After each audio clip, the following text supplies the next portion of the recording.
Nós vamos entrar numa parte da Epístola de Pedro que é muito controversa. Tem muitas dificuldades nessa porção da Escritura que nós vamos estudar hoje. E, de fato, existem muitas interpretações diferentes sobre essa passagem que nós vamos estudar.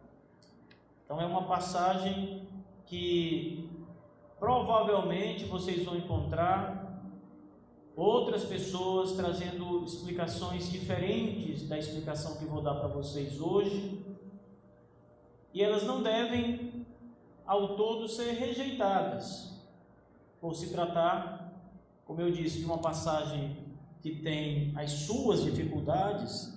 É preciso entender e ouvir muitas explicações e meditar nas Escrituras, pedir ao Espírito do Senhor que nos ajude, nos dando o entendimento da sua palavra.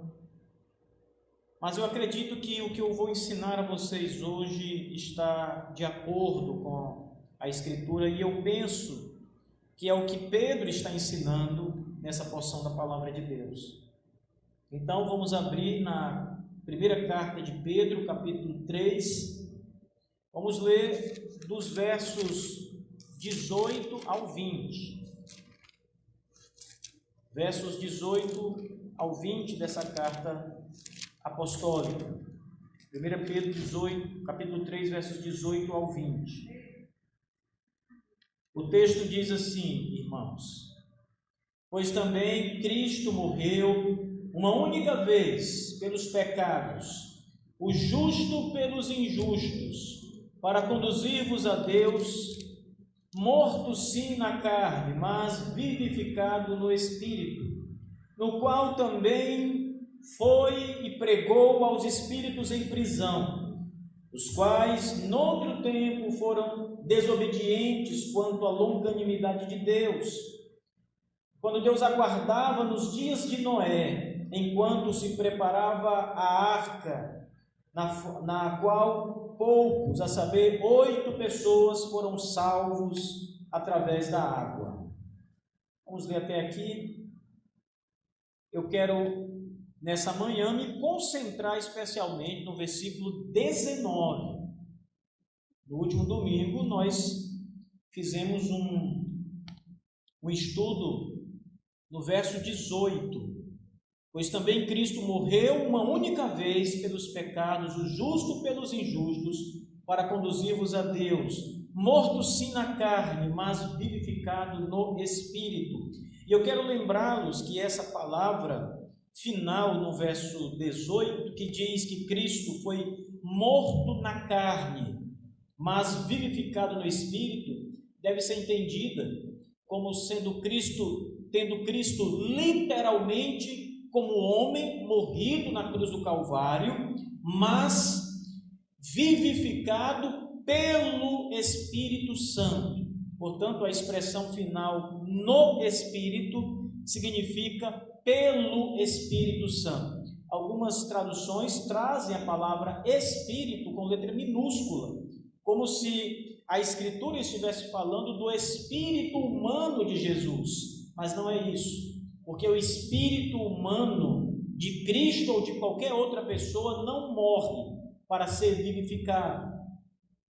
Aqui a ideia é que o Espírito Santo ressuscitou Jesus Cristo dos mortos. É isso que o texto significa no verso 18.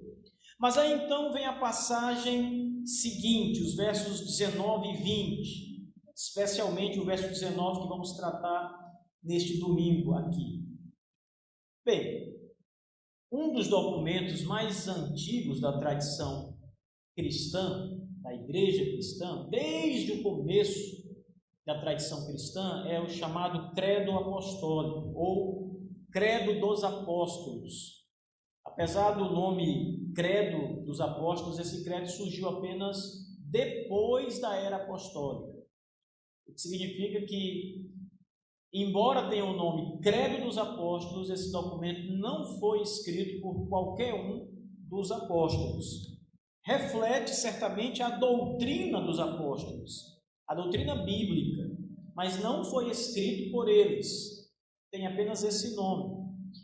E nesse credo, em uma determinada seção, afirma-se o seguinte: Cristo desceu à mansão dos mortos. Vocês devem lembrar desse credo, né? O credo que é muito conhecido e recitado como reza na Igreja Católica Apostólica Romana. Apesar de que este documento não é um documento que foi criado pela Igreja Católica Romana, ela simplesmente se apropriou desse material da tradição cristã para si. E esse credo não há nada de errado nele. Se você olhar todas as afirmações do credo apostólico, todas elas são rigorosamente bíblicas, encontradas nas Escrituras Sagradas. Mas numa determinada seção do credo diz que o Senhor Jesus Cristo desceu à mansão dos mortos. Algumas versões dizem o seguinte: desceu ao reino dos mortos. Agora, literalmente em latim o texto diz: desceu ao inferno. O credo foi escrito com esta palavra, né? Descenditis ad infernus, desceu ao inferno. E a mansão dos mortos, segundo esse credo, portanto, ela é o inferno, é o lugar dos mortos, né? Agora, baseado nesse credo, nessa afirmação, muitas pessoas têm interpretado essa passagem que nós lemos aqui na primeira carta de Pedro, verso 19, no qual também foi e pregou aos espíritos em prisão. As pessoas interpretam isso com base nas palavras do credo apostólico. Foi e pregou aos espíritos em prisão seria o equivalente à afirmação do credo de que Cristo desceu ao inferno. E aí então, quando desceu ao inferno, Cristo pregou o evangelho aos espíritos que estavam no inferno. As pessoas olham para 1 Pedro e quando leem isso, que ele desceu e pregou aos espíritos em prisão, entendem como o credo diz que ele desceu ao inferno. Obviamente que quando ele fez isso, ele fez também o que Pedro está dizendo: pregou no inferno aos espíritos em prisão. Agora, baseado nisso, muitas pessoas têm literalmente entendido que o Senhor Jesus Cristo foi lá no inferno pregar o evangelho, e olham para essa passagem de Pedro dessa forma. Mas Cristo foi mesmo no inferno e pregou para os espíritos condenados do inferno? A ideia de Cristo ir ao inferno, para algumas pessoas, parece até uma blasfêmia, né? Quando a pessoa fala que Cristo foi ao inferno, isso é uma blasfêmia. Como pode o nosso Senhor Jesus Cristo, Santo de Israel, jamais poderia o Senhor ir ao inferno? De modo nenhum Cristo foi para o inferno, ainda que pregar. Então as pessoas acham que isso é algo inimaginável, né? Mas, irmãos, quando nós pensamos mais profundamente nas Escrituras, o próprio inferno foi criado por Deus. Não foi o diabo que fez o inferno, foi Deus quem fez o inferno. Está escrito, né? O inferno foi criado para a condenação do diabo e seus anjos, seus mensageiros caídos, né? Então, Deus criou o inferno. E a Bíblia também diz que Jesus Cristo é quem vai julgar os ímpios e os condenados. Os condenados serão atormentados, o texto de Apocalipse diz, com fogo e enxofre, na presença do Cordeiro. Onde há fogo e enxofre na linguagem bíblica, senão no tormento eterno? E os condenados, a Bíblia diz que serão atormentados ali, estarão na presença do Senhor Jesus. Então, se Apocalipse 14, verso 10 diz isso, na presença do Cordeiro, isso significa que os atormentados estarão no inferno, diante de Cristo, no seu tormento. Agora, isso que a Bíblia diz aqui é bem diferente de afirmar que Cristo foi pregar o Evangelho para as almas condenadas no inferno. O que é que a Bíblia diz nessas passagens? Diz que Deus criou o inferno e diz que os condenados no inferno estarão na presença do Cordeiro, que é Cristo Jesus. mas não diz que Cristo está pregando o evangelho no inferno. Nem o credo diz isso, dos apóstolos, diz que ele desceu ao inferno. E nem o texto de Pedro diz isso, que ele pregou no inferno. Diz que ele pregou aos espíritos em prisão. Então as pessoas tendem a tomar essas palavras e dar esse significado. Agora, essa passagem bíblica, que nós estamos diante dela, é uma das mais difíceis e discutidas de todos os tempos no estudo das Escrituras Sagradas. Talvez essa seja a passagem em que há menos acordo, e também é provável que seja a passagem que há maior número de variações interpretativas. Então, se a gente conversar aqui com um grupo de pastores e irmãos, é provável que cada um entenda de um jeito. Cada um tem a sua própria explicação para isso aqui. Sem dúvida é uma passagem difícil, e concluir sobre o seu significado é uma tarefa cuidadosa, arriscada. Não temos que ser cuidadosos com isso. Mas nós não podemos simplesmente pular esse texto difícil aqui das Escrituras, passar para frente e ir para outra passagem e deixar essa daí no limbo, né? Mais tarde vocês vão entender o que é limbo. Não adianta dar um salto por cima desses versículos e pregar o que vem depois, porque precisamos estudá-la e tentar compreendê-la. Deus também fala por meio desse texto, irmãos. Esse texto também é palavra de Deus.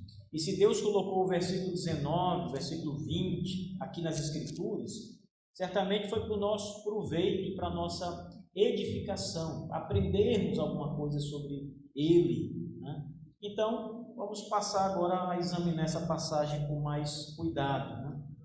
Os versículos 19 e 20 só podem ser entendidos à luz do verso 18.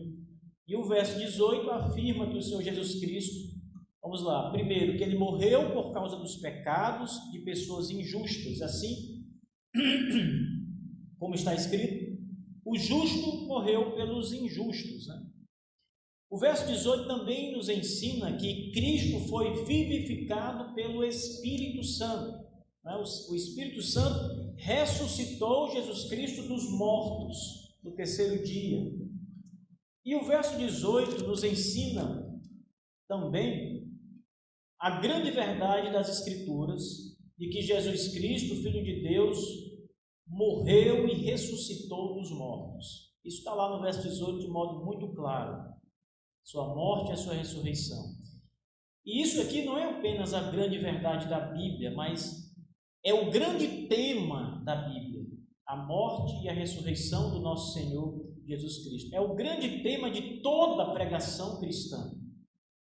Aqui nós temos o coração do Evangelho, o cerne da mensagem cristã ao mundo. Cristo morreu pelos pecadores, o justo pelos injustos, e foi ressuscitado pelo Espírito Santo no terceiro dia.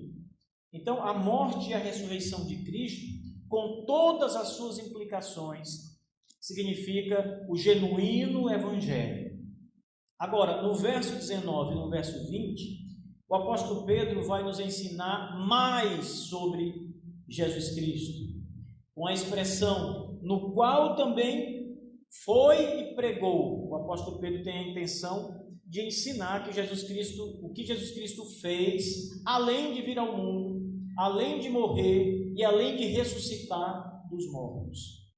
É por isso que nós precisamos ler os versos 19 e 20 à luz do verso 18, porque o Senhor Jesus Cristo ele é o sujeito do versículo 18 e do versículo 19.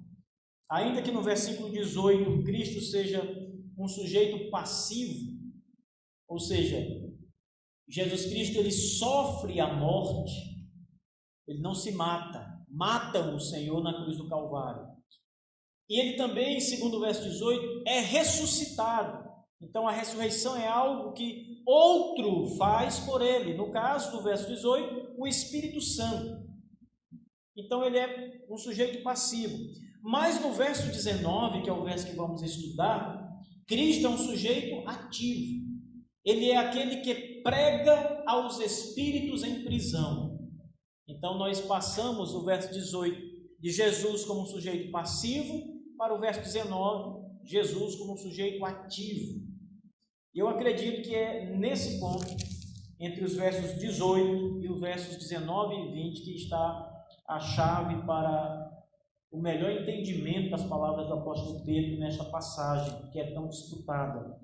Eu acredito que há uma leve descontinuidade na progressão destes versículos e que muitos não têm levado em conta, né? Acham que o texto deve ser lido continuamente, né? Mas eu acho que o verso 18 ele termina e o verso 19 continua um outro ensino sobre Cristo por parte de Pedro. Então, o que eu quero dizer com isso é que o apóstolo Pedro, nos versos que nós lemos, ele não está ensinando o que Cristo fez depois de morrer e ressuscitar, como a maioria das pessoas entende. Nem também está ensinando o que Cristo fez entre sua morte e a sua ressurreição, no período em que ele esteve, seu corpo esteve na sepultura.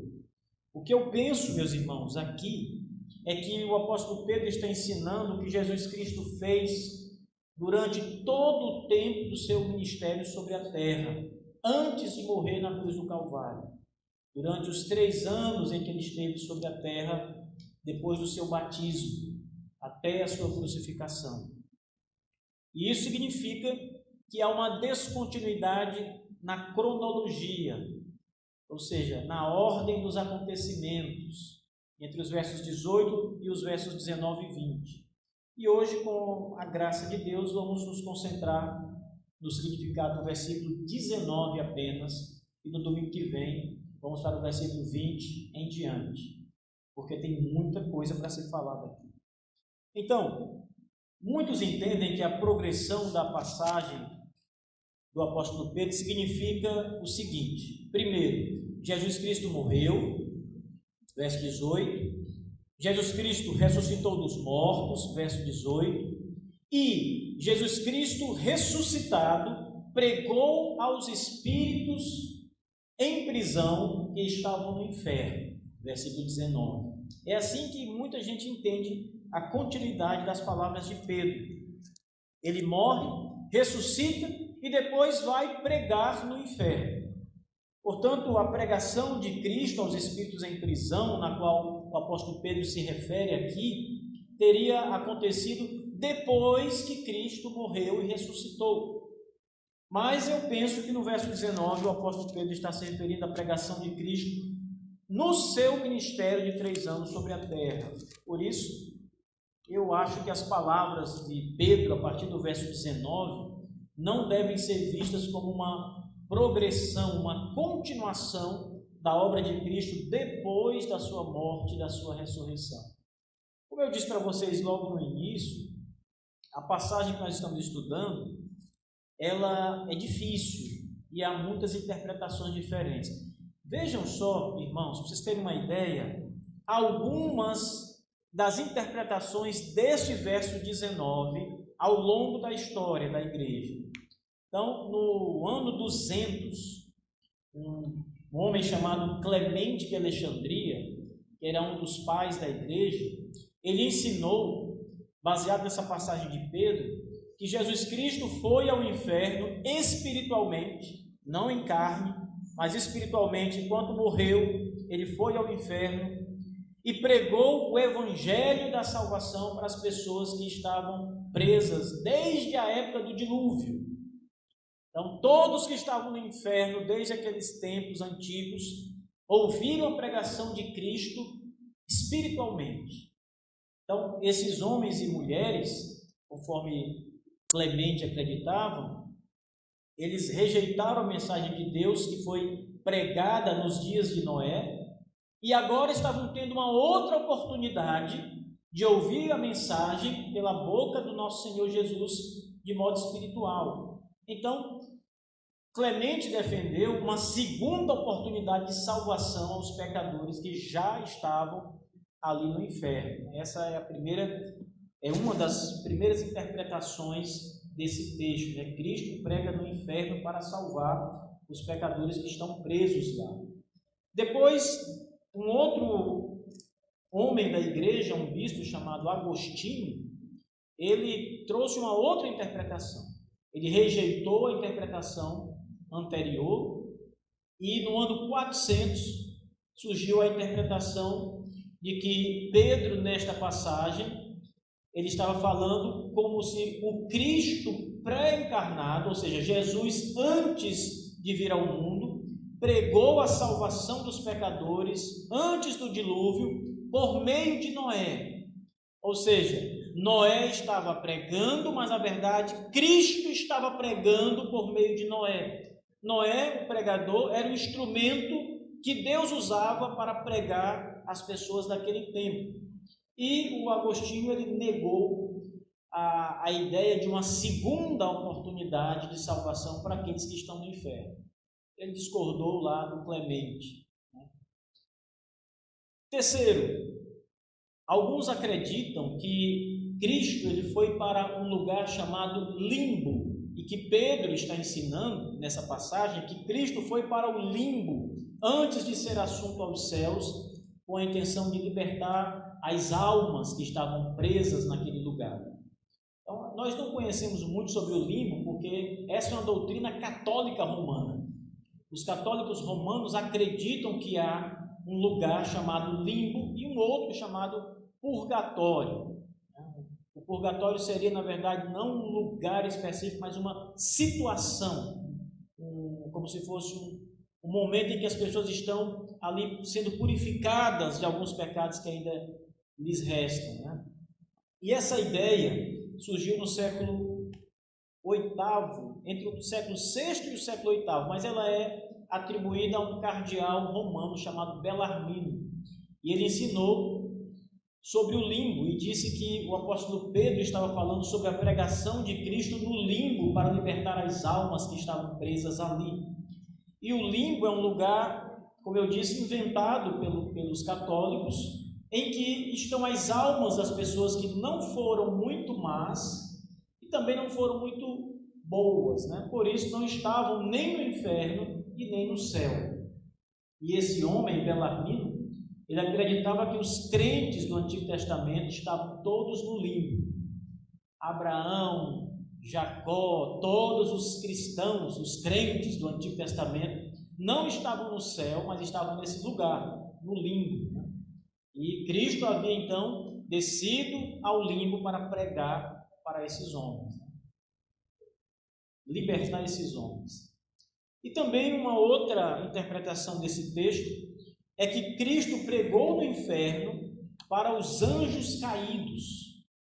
Então, no século XVIII, né, bem mais recente, um homem chamado Spita, é um teólogo, ele interpretou estas passagens de Pedro, ensinando que Cristo, entre a sua morte e a sua ressurreição, no período em que o corpo do Senhor ainda estava na sepultura, ele, de modo espiritual, desceu ao inferno e pregou para os anjos caídos, pregou o evangelho para os anjos caídos. Então esse homem acreditava que os anjos caídos eram os mesmos que são chamados em Gênesis capítulo 6, verso 2, de os filhos de Deus. Essa é aquela passagem bem conhecida, em que o texto diz que os filhos de Deus, vendo que as filhas dos homens eram formosas, tomaram para si esposas, etc.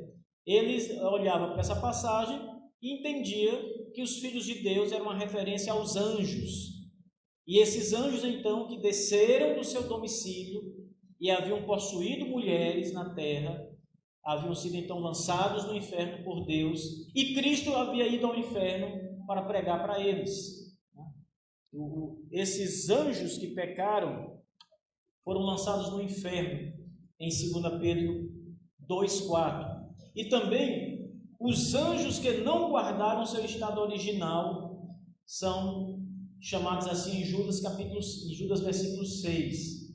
E tem um pastor bem conhecido que defende essa ideia, que é o pastor batista John MacArthur. Ele defende essa interpretação de 1 Pedro, de que Cristo foi pregar para os anjos caídos.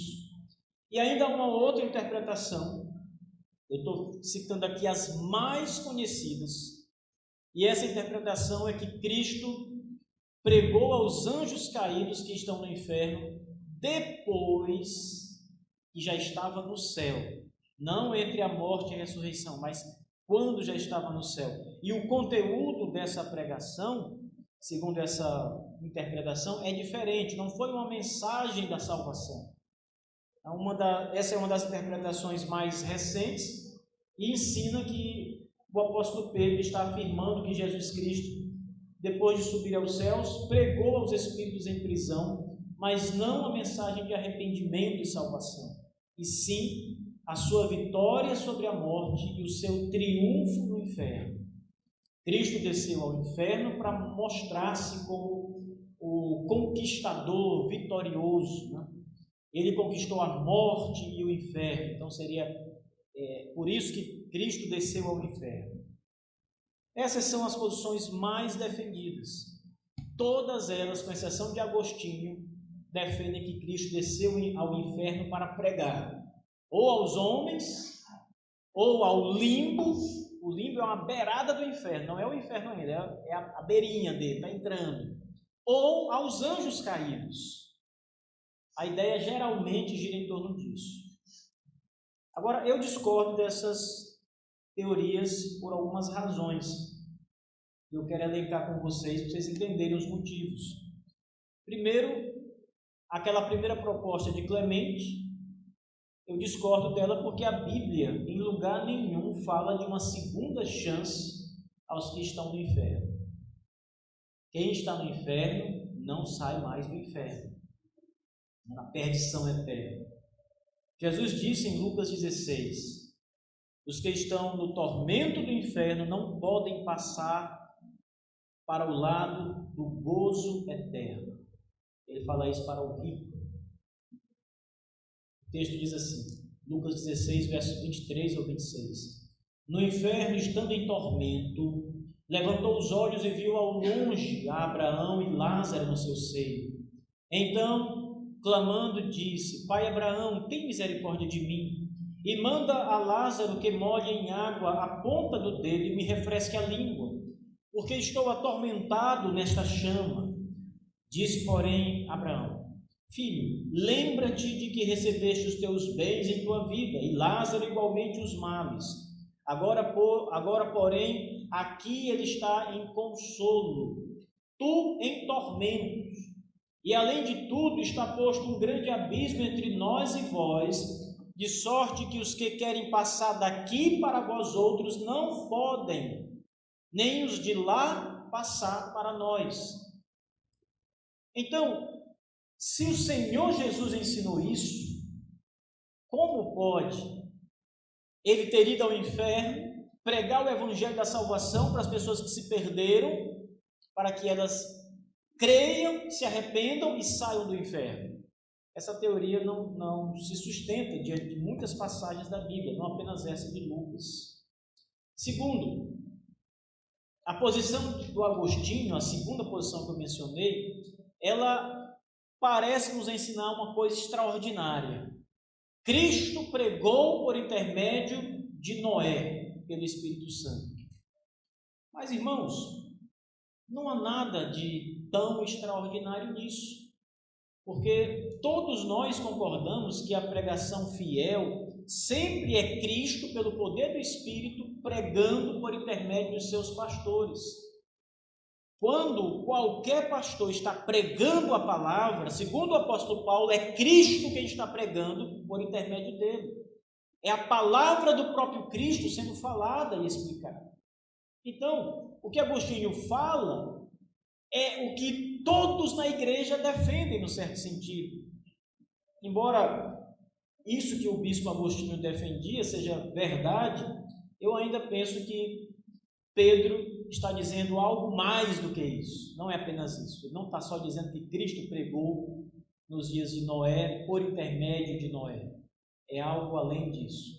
E quanto à terceira posição, essa do católico Bellarmino, essa nós rejeitamos totalmente, pois não tem nenhum aval das Escrituras. A ideia da existência de um lugar chamado limbo, entre o céu e o inferno, um lugar de tormento, um lugar intermediário, o limbo, ou o purgatório. Todas estas coisas foram invenções da Igreja Católica Romana para arrancar dinheiro das pessoas, para que as pessoas pudessem pagar para que as almas saíssem desses lugares, né? A igreja inventou uma forma de salvar as pessoas que estavam no purgatório ou no limbo mesmo, por meio do dinheiro dos seus parentes vivos. A igreja estava atrás de dinheiro mesmo. O purgatório, por exemplo, ele era visto como um lugar de preparação para o céu, onde os pecados menos graves eram ali purgados, né? A ideia de purgar é a ideia de purificar a pessoa daqueles pecados menos graves. Não eram pecadões, eram pecadinhos. E por causa dos pecadinhos, eles não iam para o inferno, porque eram muito pequenos os pecados.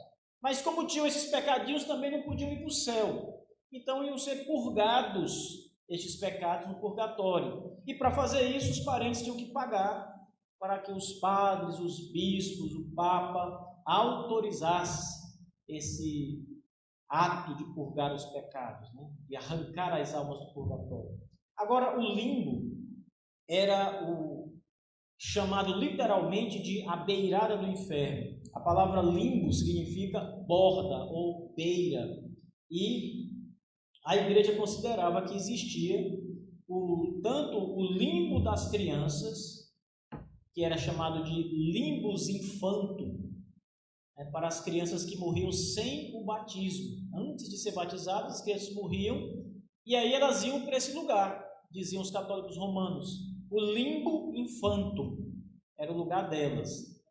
E também existia o limbo dos adultos, das pessoas adultas. As pessoas que viveram nas épocas mais antigas, no tempo do Antigo Testamento, e que morreram antes do nascimento de Cristo. Então, todas as pessoas cristãs, crentes, que morreram antes de Cristo nascer, a igreja entendia que elas iam para o limbo dos adultos. Era chamado também de o limbo dos pais.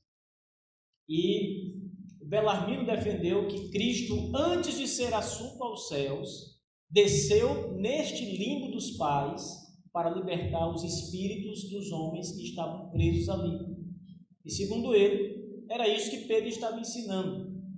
Cristo foi para o limbo libertar os homens que morreram crendo em Deus na época do Antigo Testamento, mas não estavam no céu. Essa quarta posição que vem a seguir ensina que Cristo pregou aos anjos caídos no inferno. Essa posição, irmãos, ela cai no mesmo erro de considerar uma segunda chance, só que para os anjos. Uma segunda chance de arrependimento para os anjos maus. E ela cai no erro de considerar que aqueles que estão no inferno, mesmo anjos, ainda podem ser livres do sofrimento eterno. Ou seja, podem sair mesmo do inferno. E além disso, considerar que estes espíritos são os filhos de Deus que são descritos em Gênesis 6 é o mesmo que considerar que os filhos de Deus lá em Gênesis 6 eram anjos e que os anjos tiveram um relacionamento sexual com pessoas humanas, com mulheres, né? Uma mistura aí de anjos com mulheres. Isso também não parece ser o que a Bíblia diz. Agora, essa posição, ela é seguida por muitas pessoas. Tem muitos teólogos que acreditam que é isso mesmo, que ali Cristo pregou para os anjos caídos, e que esses anjos eram aqueles lá, as pessoas em Gênesis 6. Então nós não podemos descartar totalmente, mas eu penso que os problemas que estão aqui são bem maiores do que as soluções que essa interpretação traz, né? E a última posição, a quinta posição, ela também é muito popular, é a mais recente de todas elas, especialmente no nosso contexto mais próximo, e eu considero que seja melhor do que a proposta anterior, de que Cristo foi pregar para os anjos, que os anjos eram os homens, lá de Gênesis 6, né? E eu considero melhor, irmãos, apenas pelo fato de considerar que o objetivo de Cristo ao descer do inferno foi tão somente mostrar o seu triunfo aos anjos caídos e não proclamar o evangelho de salvação para eles. Eu não concordo com essa posição, mas ela é melhor do que a outra, né? Seria menos problemática do que a outra.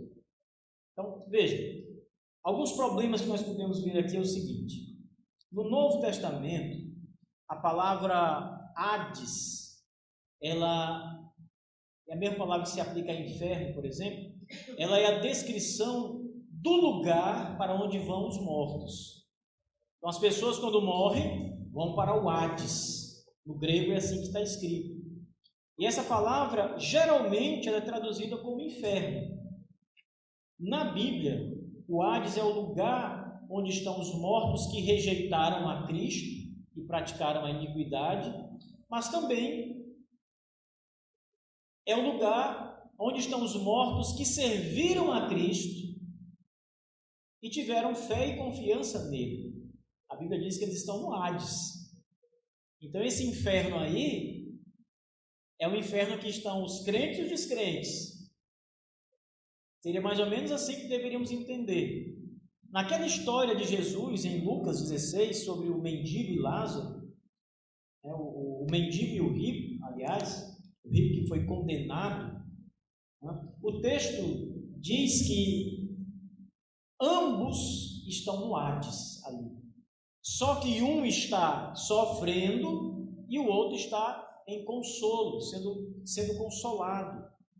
Então, considerando também que o credo apostólico, Jesus desceu à mansão dos mortos, era isso que eles entenderam, e ali a palavra é Hades, desceu ao Hades, que é traduzido muitas vezes como inferno, o lugar dos condenados e atormentados, e também o lugar dos justos, e também o lugar onde Cristo desceu, é chamado na Bíblia de Hades. Agora, o lugar de tormento, de aflição, tem um outro nome na Bíblia, ele é chamado de Gueena, mas Cristo não foi até esse lugar chamado Gueena, ele foi até o Hades, segundo o Novo Testamento. Então, a melhor maneira de entender isso, irmãos, é considerando que o Hades é a sepultura. Nada mais do que isso. Cristo desceu à sepultura? Sim. Os ímpios, quando morrem, descem à sepultura? Sim. Os crentes, quando morrem, descem à sepultura? Sim. Isso é o Hades. É por isso que o rico que estava no inferno estava no Hades, esse é o nome em grego, e Lázaro, que estava consolado, estava no Hades, mas estava em consolo. Ambos estavam sepultados. Cristo estava sepultado. Hades é sepultura.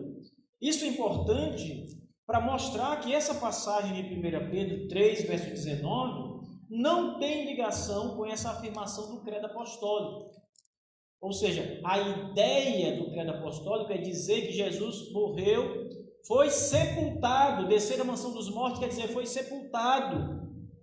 E Pedro, em 3,19, não está falando que Jesus pregou na sepultura. Não há ninguém com ele na sepultura. Pedro está dizendo que ele pregou aos espíritos em prisões. Então é uma ideia diferente. Mas eu prefiro pensar, meus irmãos, que o apóstolo Pedro está falando sobre outra coisa, diferente do que as teorias que nós acabamos de ver acima. Eu não penso que Cristo desceu ao inferno para pregar, seja antes ou depois da sua ressurreição, ou para anjos ou pessoas que estão no inferno. Eu interpreto essas palavras do apóstolo Pedro nessa passagem da seguinte maneira: quando Pedro nos diz que Cristo pregou aos espíritos em prisão, nós precisamos levar em conta que o teor da pregação não é dito. Ou seja, a passagem, no verso 19, não ensina o que Cristo pregou.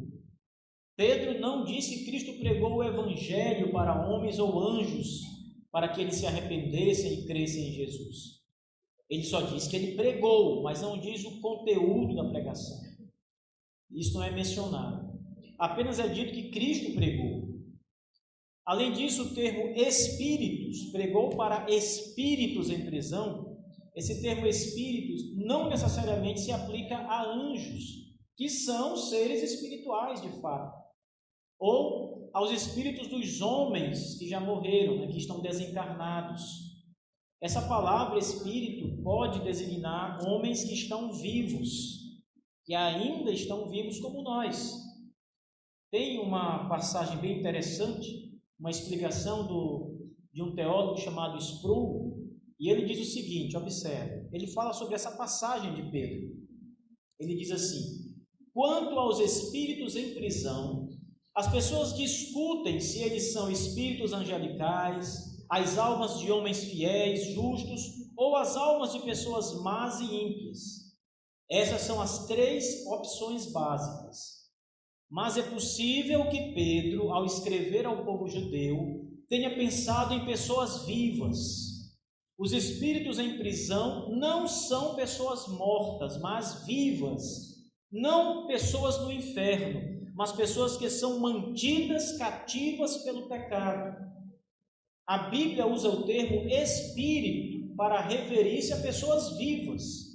Quando Deus deu vida a Adão com o seu sopro, o homem se tornou um nefesh ou pneuma, isto é, um espírito vivo, é o que diz o texto bíblico. Essa explicação que Sproul nos traz é realmente muito boa, para nos ensinar que a palavra espírito se aplica a pessoas que estão vivas hoje. Você é um espírito vivo, uma alma viva. A palavra também se aplica a homens que estão vivos, não só a homens que já morreram e seus espíritos estão por aí, ou a anjos caídos, mas a pessoas que realmente estão vivas ainda. E se essa explicação está correta, e eu creio que esteja, nós passamos a entender até aqui que o apóstolo Pedro está ensinando que Cristo pregou para pessoas vivas e não espíritos de pessoas mortas ou anjos caídos. Mas tem um outro problema. O que significa a frase espíritos em prisão? Ainda que grande parte das interpretações, com exceção de Agostinho, como nós vimos, entenda que prisão se refere ao inferno ou ao limbo, como disse lá o Bellarmino, o católico romano, o texto não está afirmando isso em lugar nenhum. Pedro não fala em lugar nenhum que prisão é o inferno, o lugar de tormento. Pedro não chama o inferno de prisão, embora todos nós podemos concordar que o inferno é uma prisão perpétua, né? E prisão, irmãos, é o lugar onde os criminosos e os malfeitores são colocados.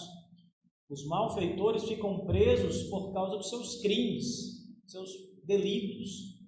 Agora, considerando esse sentido, é certo afirmar que todo pecador está preso por Satanás e precisa ser liberto da prisão satânica. Jesus disse: se pois o Filho vos libertar, verdadeiramente sereis livres. Então o Senhor Jesus afirmou isso aos judeus em João 8,36, nos ensinando que de algum modo os homens estão presos, pois precisam ser libertados. É isso que ele diz em João 8,36. Então, o próprio Cristo considerou a escravidão do diabo como um tipo de prisão. Por isso, eu acho que essa passagem de Pedro está usando o termo prisão no sentido figurado e amplo, significando pessoas presas ao pecado por Satanás. Pessoas que estão presas ao diabo, presas a Satanás. Assim, essa passagem de Pedro diz: no qual também foi e pregou aos espíritos em prisão. Ela significa o seguinte: Cristo pregou para pessoas vivas que estavam presas pelo diabo, homens e mulheres cativos por Satanás. Agora, sobre a missão de Jesus Cristo, o profeta Isaías disse muito bem, e essa passagem é muito importante para a gente poder ligar com o entendimento que eu estou trazendo para vocês. Isaías capítulo 61, versículo 1 diz assim: o Espírito do Senhor Deus está sobre mim, porque o Senhor me ungiu para pregar boas novas aos quebrantados, enviou-me a curar os quebrantados de coração, a proclamar libertação aos cativos e a pôr em liberdade os algemados. Isso aqui o profeta Isaías falou 700 anos antes de Cristo nascer. E numa determinada passagem dos evangelhos, Jesus Cristo lê esta passagem de Isaías e diz: hoje se cumpriu esta passagem em mim. Ou seja, Cristo está dizendo que é aquele ao qual o Espírito está sobre ele e que a missão dele é pregar libertação aos presos, aos cativos, é pôr em liberdade os algemados. Observe que aqui em Isaías, parte da missão de Jesus Cristo era proclamar libertação aos cativos, ou seja, pregar àqueles que estão presos, para que eles sejam livres. A palavra proclamar e pregar tem conotações sinônimas, é a mesma coisa. Quem prega, proclama, e Cristo está pregando e proclamando. Os cativos se referem àqueles que estão em cativeiro, que também, esta palavra cativeiro é sinônimo de prisão. Prisão é um cativeiro. Libertação, como diz Isaías, é o oposto da condição de estar preso. Só pode ser libertado quem está preso. E veja como isso parece com o que Pedro está afirmando no verso 19. Ele disse que Cristo foi e pregou aos espíritos em prisão, que estavam presos. E espírito, como vimos, se aplica a pessoas vivas também. Então, o profeta Isaías, além disso, diz também que a missão de Cristo era pôr em liberdade os algemados. Final do verso 1 do capítulo 61. E isso também é uma referência a libertar as pessoas que estão presas. E é claro, meus irmãos, que o profeta estava falando sobre a prisão espiritual de pessoas que estavam vivas, mas que estavam sob o domínio do diabo. Agora deixa eu terminar esta mensagem com algumas aplicações. Entendendo que o apóstolo Pedro nos ensina que Cristo foi pregar a espíritos que estavam presos, nós devemos levar em conta alguns pontos importantes sobre a pregação, especialmente. Não há nenhuma outra maneira, meus irmãos, de libertar os cativos do diabo. Aqueles homens que estão presos a Satanás, que vivem nesse mundo tenebroso, praticando o mal, desobedecendo a Deus. Não há outro meio de trazê-los à liberdade, senão pela proclamação do Evangelho de Cristo. Esses homens só podem ser libertos se o Evangelho for pregado para eles. Durante os 3 anos do ministério de Jesus, a Escritura diz que ele pregou o Evangelho às pessoas. Era a missão do nosso Senhor pregar o Evangelho de Deus às pessoas, irmãos. É a missão da igreja, a nossa missão, pregar o Evangelho também às pessoas, irmãos. Nós não temos outra missão como cristãos, além do fato de adorarmos ao Deus vivo e verdadeiro, de edificarmos uns aos outros, senão de pregar o Evangelho. Aqueles que não conhecem a Cristo estão aprisionados pelo diabo. E note que não há outra maneira de nós ganharmos estas almas para Cristo, senão por meio da pregação. E eu quero insistir com vocês, que vocês preguem a palavra, evangelizem, que vocês falem de Jesus para os homens que vocês conhecem, seus vizinhos, amigos, colegas de trabalho, de escola, as pessoas que estão no seu ciclo social. Fale de Cristo a essas pessoas, senão elas estarão presas nesta prisão, no cativeiro espiritual para sempre, até serem de fato lançadas no inferno de tormentos, no Guiena, A única maneira disso não acontecer é fazer o que Cristo fez, não morrer na cruz, mas pregar o Evangelho aos cativos do diabo, o cativeiro. A segunda aplicação, eu quero vos falar sobre a misericórdia do nosso Senhor Jesus, irmãos. Quando Pedro faz menção à obra de Cristo, tanto a sua morte e a sua ressurreição, são obras grandiosíssimas. Sem a morte de Cristo não há salvação de pecadores. Sem a sua ressurreição não havia esperança de vida eterna, de vitória sobre a morte. Mas além dessas triunfantes e especiais virtudes do Senhor, ele fala do trabalho de Cristo em pregar o Evangelho durante os 3 anos que esteve aqui. Assim eu penso. O trabalho do nosso Senhor, irmãos, é um trabalho de misericórdia. Pregar o Evangelho a homens e mulheres perdidos é um trabalho de graça e de misericórdia. A história de Cristo nos mostra o quanto o Senhor se desgastou para cumprir a missão de pregar o Evangelho. Ele não tinha paz, não tinha sossego, não tinha descanso, não tinha onde reclinar a cabeça, como ele mesmo diz, porque praticamente todo o seu tempo era dedicado à oração e à pregação da palavra, e em fazer o bem, cuidando das pessoas doentes, expulsando demônios, mas sobretudo a obra de Cristo gira em torno da sua pregação. É a pregação que importa, e a pregação é uma obra de grande misericórdia de Deus, do nosso Senhor Jesus. É por meio da pregação que Cristo nos alcançou, irmãos.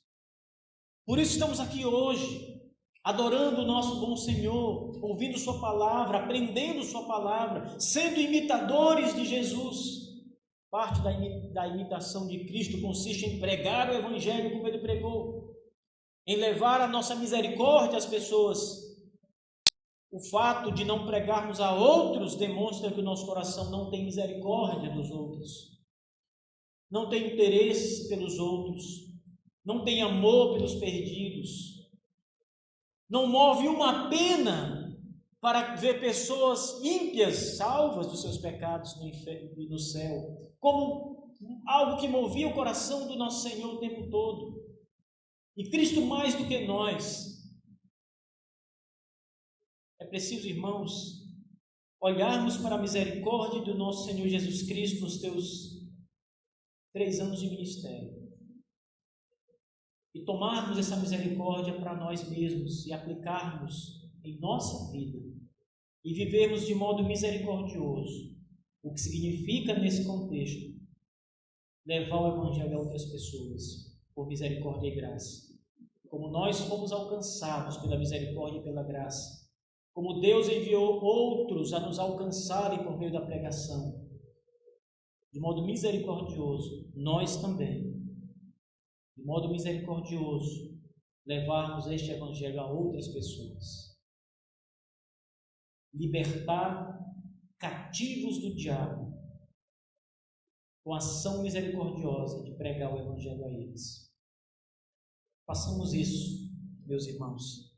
Olhemos para estas grandes verdades acerca do nosso bom Senhor, para a importância da pregação e para a misericórdia que se caracteriza por meio da pregação do Evangelho. E vivamos assim, com o coração mais inclinado a levar o reino de Deus aos homens, como Cristo fez. Que isso mova o nosso coração, que isso acenda em nós, de fato, o desejo de pregar a Cristo àqueles que não o conhecem. Que Deus tenha misericórdia de todos nós e que o seu Espírito nos use na sua obra de graça, na salvação de pecadores. Amém.